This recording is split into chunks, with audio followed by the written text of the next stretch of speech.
ल्याएर त यो कुखुरालाई त पुरै पिँढीबारी चारो हालिदिएर यो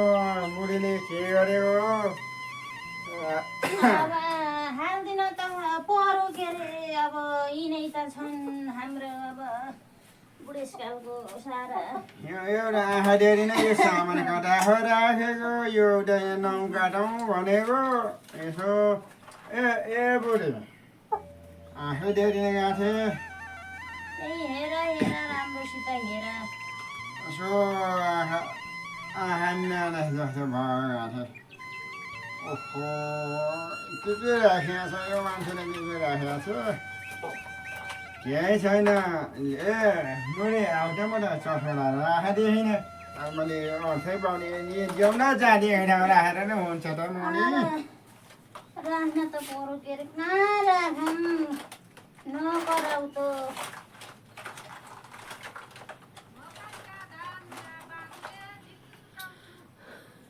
खै नगर भनेको ठेउले देखेको हो के यस्तो भएपछि त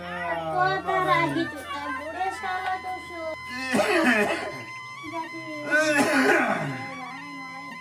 यादै छ अब झमझम तेज छ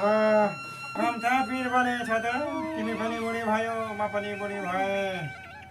यसो राम्रो छु भनेर यसो चाहिँ फुलेको दारी यसो कालो त्यसलाई कालो लाछौ त फुलेको दानी के आराम त नि यसो राम्रो छु बुढेसकालमा पनि कति टुङ्गै आएको यिनलाई के हाल्ने त यति त उब्जाइदिने भयो झमझम ती जान्छ के कुरा गरिरहेछ भने छोर पाउनेस् न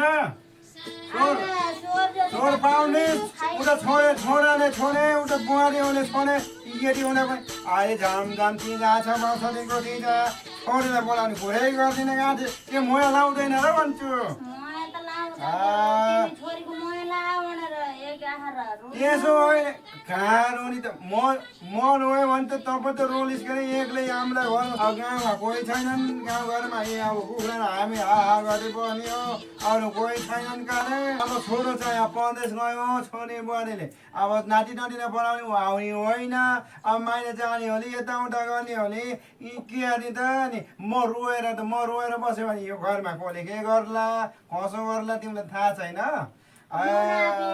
रुनी के अनि गर्दैनौ अब एक आहार फोन गरिदेऊ छोरीलाई भन्दा पनि अब होइन म जाने भएका ढङ्ग छैन चुप म जाने भए म जान्छु लिन यसो छोरीलाई जान्छु अब खुसी हौ है त प्यारी ल खुसी हौ म जान्छु अब म आज पात्रो हेर्छु क्या यो पात्रो हेर्नलाई चस्मा लगाएर देख्दैन नि यो आँखाले पनि के हो क्या देख्दैन नि यसो जान्छु भनेको के अरे नि अब म जान्छु चिन्ता नगर